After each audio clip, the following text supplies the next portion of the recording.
Comment croiront-ils s'ils n'ont pas entendu? Et comment entendront-ils sans prédicateur? Selon qu'il est écrit qu'ils sont beaux les pieds de ceux qui annoncent la bonne nouvelle.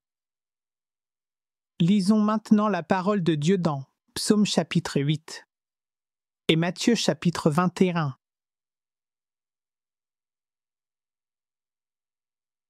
Psaume chapitre 8. Au chef des chantres. Sur la guitite. Psaume de David. Éternel, notre Seigneur, que ton nom est magnifique sur toute la terre. Ta majesté s'élève au-dessus des cieux. Par la bouche des enfants et de ceux qui sont à la mamelle, tu as fondé ta gloire pour confondre tes adversaires, pour imposer silence à l'ennemi et au vindicatif. Quand je contemple les cieux, ouvrage de tes mains, la lune et les étoiles que tu as créées, qu'est-ce que l'homme pour que tu te souviennes de lui? Et le Fils de l'homme pour que tu prennes garde à lui? Tu l'as fait de peu inférieur à Dieu, et tu l'as couronné de gloire et de magnificence. Tu lui as donné la domination sur les œuvres de tes mains, tu as tout mis sous ses pieds, les brebis comme les bœufs, et les animaux des champs, les oiseaux du ciel et les poissons de la mer, tous ceux qui parcourent les sentiers des mers. Éternel, notre Seigneur, que ton nom est magnifique sur toute la terre.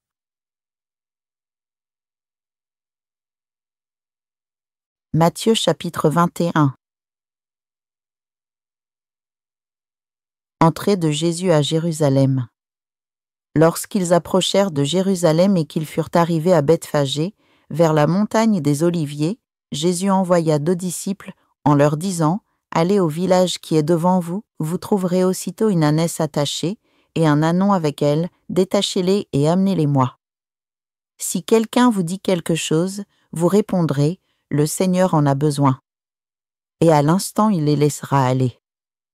Or, ceci arriva afin que s'accomplisse ce qui avait été annoncé par le prophète, dit à la fille de Sion, « Voici, ton roi vient à toi, plein de douceur, et monté sur un âne, sur un ânon, le petit d'une ânesse. » Les disciples allèrent et firent ce que Jésus leur avait ordonné.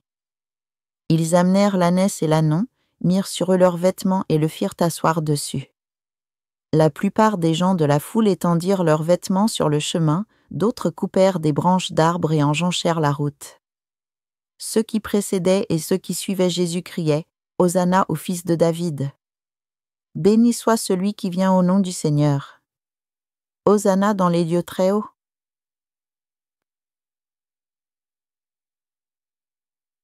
Les vendeurs chassés du temple. Irritation des sacrificateurs. Lorsqu'il entra dans Jérusalem, toute la ville fut émue, et l'on disait « Qui est celui-ci » La foule répondait « C'est Jésus, le prophète, de Nazareth en Galilée. » Jésus entra dans le temple de Dieu. Il chassa tous ceux qui vendaient et qui achetaient dans le temple, il renversa les tables des changeurs et les sièges des vendeurs de pigeons. Et il leur dit, il est écrit, « Ma maison sera appelée une maison de prière. » Mais vous, vous en faites une caverne de voleurs. Des aveugles et des boiteux s'approchèrent de lui dans le temple, et il les guérit. Mais les principaux sacrificateurs et les scribes furent indignés, à la vue des choses merveilleuses qu'il avait faites, et des enfants qui criaient dans le temple, « Hosanna au fils de David !» Ils lui dirent, « Entends-tu ce qu'ils disent ?» Oui, leur répondit Jésus. N'avez-vous jamais lu ces paroles? Tu as tiré des louanges de la bouche des enfants et de ceux qui sont à la mamelle? Et, les ayant laissés, il sortit de la ville pour aller à Béthanie, où il passa la nuit. Le figuier maudit. La puissance de la foi. Le matin, en retournant à la ville, il eut faim. Voyant un figuier sur le chemin, il s'en approcha, mais il n'y trouva que des feuilles, et il lui dit « Que jamais fruit ne naisse de toi. » Et à l'instant le figuier sécha. Les disciples, qui virent cela, furent étonnés et dirent « Comment ce figuier est-il devenu sec en un instant ?» Jésus leur répondit « Je vous le dis en vérité, si vous aviez de la foi et que vous ne doutiez point, non seulement vous feriez ce qui a été fait à ce figuier, mais quand vous diriez à cette montagne, ôte-toi de là et jette-toi dans la mer, cela se ferait. Tout ce que vous demanderez avec foi par la prière, vous le recevrez. L'autorité de Jésus. Parabole des 2 fils. Jésus se rendit dans le temple et, pendant qu'il enseignait, les principaux sacrificateurs et les anciens du peuple vinrent lui dire « Par quelle autorité fais-tu ces choses et qui t'a donné cette autorité ?» Jésus leur répondit « Je vous adresserai aussi une question et, si vous m'y répondez, je vous dirai par quelle autorité je fais ces choses. Le baptême de Jean, d'où venait-il? Du ciel ou des hommes? » Mais ils raisonnèrent ainsi entre eux. Si nous répondons « du ciel », il nous dira « Pourquoi donc n'avez-vous pas cru en lui ?» Et si nous répondons « des hommes », nous avons à craindre la foule, car tous tiennent Jean pour un prophète. Alors ils répondirent à Jésus « Nous ne savons. » Et il leur dit à son tour « Moi non plus, je ne vous dirai pas par quelle autorité je fais ces choses. » Que vous en semble? Un homme avait 2 fils et, s'adressant au premier, il dit « Mon enfant va travailler aujourd'hui dans ma vigne. » Il répondit « Je ne veux pas. » Ensuite, il se repentit et il alla. S'adressant à l'autre, il dit la même chose. Et ce fils répondit « Je veux bien, Seigneur. » Et il n'alla pas. Lequel des 2 a fait la volonté du Père? Ils répondirent « Le premier. » Et Jésus leur dit « Je vous le dis en vérité, les publicains et les prostituées vous devanceront dans le royaume de Dieu. Car Jean est venu à vous dans la voie de la justice, et vous n'avez pas cru en lui. Mais les publicains et les prostituées ont cru en lui, et vous, qui avez vu cela, vous ne vous êtes pas ensuite repentis pour croire en lui. » Parabole des vignerons. La pierre de l'angle. Écoutez une autre parabole. Il y avait un homme, maître de maison, qui planta une vigne. Il l'entoura du nez, y creusa un pressoir et bâtit une tour, puis il l'afferma à des vignerons et quitta le pays. Lorsque le temps de la récolte fut arrivé, il envoya ses serviteurs vers les vignerons pour recevoir le produit de sa vigne. Les vignerons, s'étant saisis de ses serviteurs, battirent l'un, tuèrent l'autre et lapidèrent le troisième.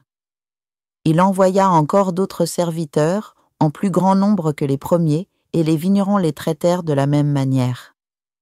Enfin, il envoya vers eux son fils, en disant « Ils auront du respect pour mon fils. » Mais, quand les vignerons virent le fils, ils dirent entre eux « Voici l'héritier, venez, tuons-le, et emparons-nous de son héritage. » Et ils se saisirent de lui, le jetèrent hors de la vigne et le tuèrent. Maintenant, lorsque le maître de la vigne viendra, que fera-t-il à ces vignerons? Ils lui répondirent, il fera périr misérablement ces misérables, et il affermera la vigne à d'autres vignerons, qui lui en donneront le produit au temps de la récolte.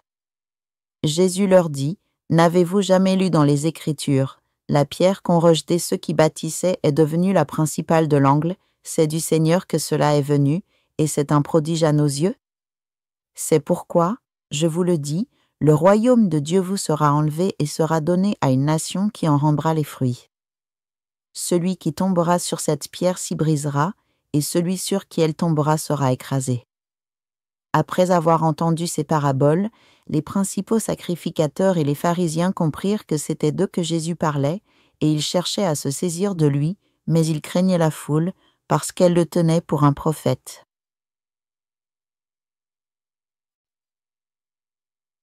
Maintenant, écoutons le sermon.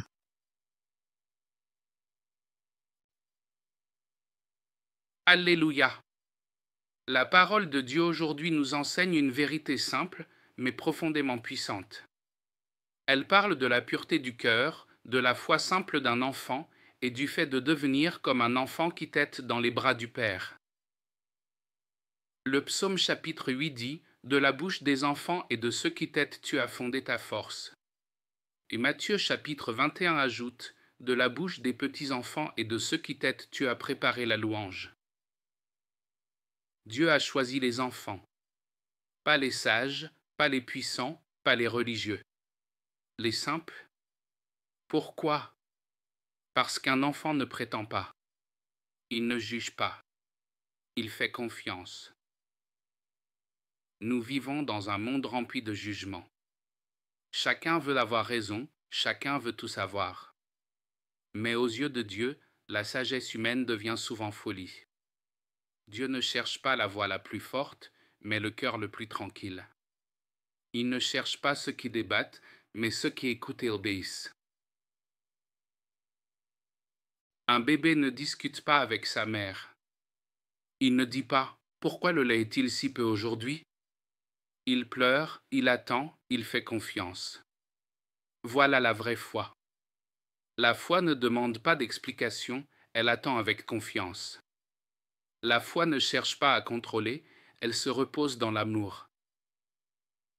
Le psaume chapitre 8 nous apprend que Dieu établit la force par la bouche des enfants. Qu'est-ce que cela signifie? Cela signifie que la pureté est une puissance. Le monde croit que la force vient de l'argent, du pouvoir ou de la réputation. Mais Dieu dit, la vraie force vient d'un cœur pur, d'un cœur sans rancune, sans envie, sans orgueil. Un enfant ne garde pas rancune.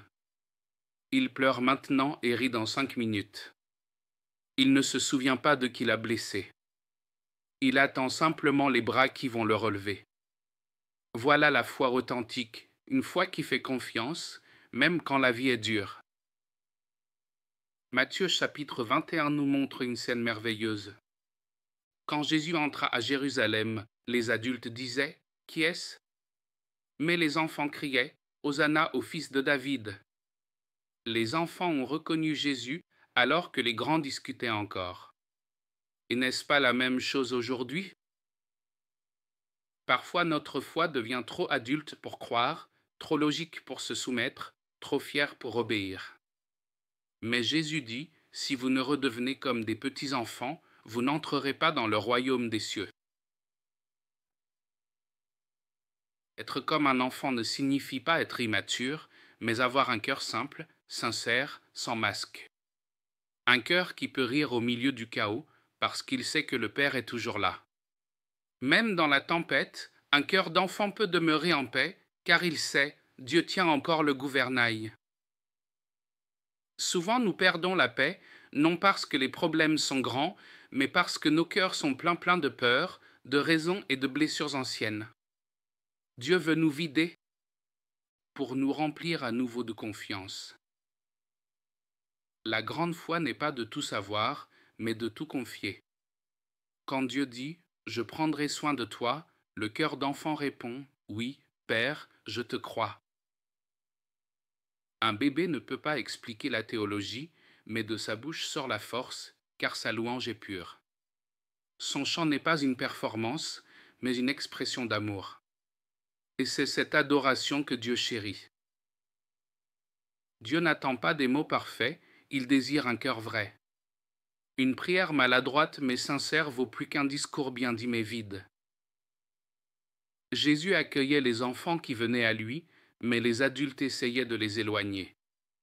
Alors Jésus dit, « Laissez venir à moi les petits-enfants. » Et aujourd'hui encore il dit, « Laisse l'enfant en toi venir à moi, non pas le fier, non pas le fort, mais le simple, le sincère. » L'enfant qui tête ne connaît pas l'avenir, mais il sait qui le tient. Et cela lui suffit. Nous ne savons pas ce que demain apportera, mais nous savons qui tient demain. Et cela suffit pour avoir la paix aujourd'hui. Dieu veut faire jaillir la force de notre faiblesse. Des lèvres tremblantes peuvent sortir une louange qui ébranle le ciel. Des larmes peuvent naître une foi qui déplace les montagnes. Ne méprise donc pas tes larmes. Parfois une seule larme parle plus fort qu'un millier de serments. Le psaume chapitre 8 dit « Tu l'as fait un peu inférieur aux anges, tu l'as couronné de gloire et d'honneur. » Merveilleux! De la faiblesse, Dieu fait surgir la gloire. Notre fragilité n'est pas une défaite, mais une occasion pour Dieu de montrer sa puissance. Même Jésus est venu comme un enfant.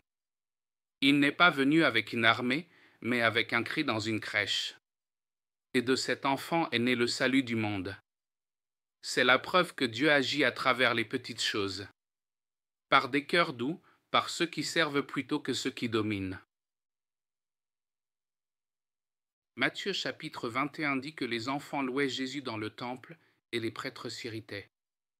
Mais Jésus répondit, « N'avez-vous jamais lu ? De la bouche des enfants et de ceux qui têtent, tu as préparé la louange. » Cela signifie que Dieu n'attend pas notre perfection pour nous utiliser, il utilise ceux qui l'adorent avec sincérité. Peut-être te sens-tu petit, insuffisant, faible. Mais souviens-toi, Dieu utilise les enfants pour confondre les sages. Il manifeste sa gloire à travers ta fragilité. Quand le monde dit « Tu n'es pas prêt », Dieu dit « Je t'ai préparé avant ta naissance ». Quand le monde te méprise, Dieu dit « De ta bouche sortira la louange qui fera taire l'ennemi ».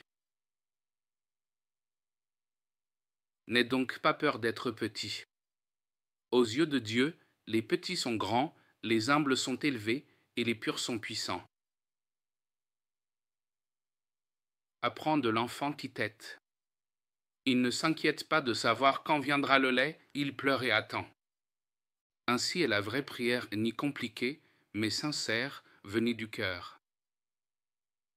Et quand tu penses n'avoir plus rien, souviens-toi, l'enfant aussi n'a rien, mais il possède tout parce qu'il appartient à celui qui l'aime. Toi aussi, tu appartiens au Père céleste. Il n'oublie jamais, il n'arrive jamais en retard, il connaît ton nom. Aujourd'hui, Dieu ne t'appelle pas à être impressionnant, mais à être authentique. À déposer les masques, à revenir avec un cœur pur. Car de cette pureté naît la force qui secoue le ciel. Le psaume chapitre 8 et Matthieu chapitre 21 nous rappellent une vérité, la vraie puissance vient de la pureté du cœur. D'une foi qui ne réclame pas mais croit. De lèvres qui ne murmurent pas mais remercient. Alors aujourd'hui, laisse ton cœur redevenir simple. Abandonne l'amertume. Oublie la comparaison. Reviens à ton premier amour, un amour qui fait confiance, qui espère et qui ne calcule pas les pertes. Car devant Dieu, le plus fort n'est pas celui qui parle le plus, mais celui qui se soumet le plus vite. Le plus grand n'est pas celui qui domine, mais celui qui sert et pardonne. Sois comme l'enfant qui t'est pur, simple, sans peur de pleurer devant Dieu. Car de tes larmes naît une puissance céleste, et de ta faiblesse, Dieu bâtit son royaume. Alléluia! Que le Seigneur Jésus te bénisse.